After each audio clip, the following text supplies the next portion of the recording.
Mr. Cole, my name is Dr. Raleigh. I am a psychiatrist. I work for the county. I don't work for the police. My only concern is your well-being. Do you understand that? I need to go now.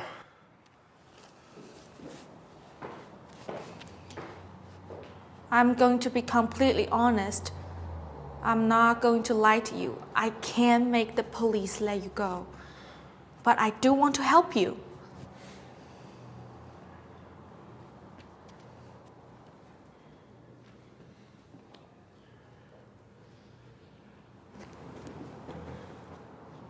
And I want you to trust me, okay, James?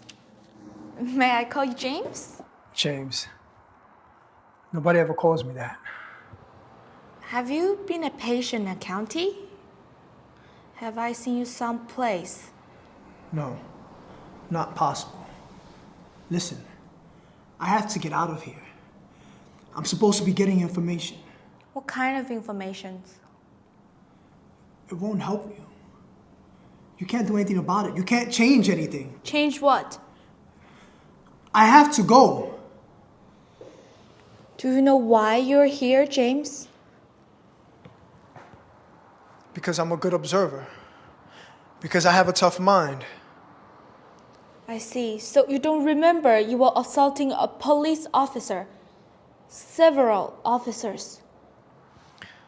They wanted identification. I don't have identification. I wasn't trying to hurt them. You don't have a driver's license, James? Or a social security card? No. Why not? Most people have some ID. You wouldn't understand. You have been in an institution, haven't you? A hospital? I need to go. A jail? Prison? Underground. Hiding?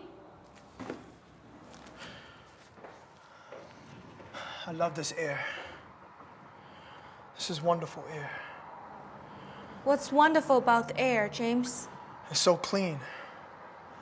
No germs. You're afraid of germs? I have to go. Why do you think there aren't any germs in the air? This is April, right? December. December. Do you know what year it is? What year is it? What year do you think it is? 1995. You think it's December of 1995? That's the future, James. Do you think you live in the future? No. 1995 is the past. 1995 is the future, James. This is 1989.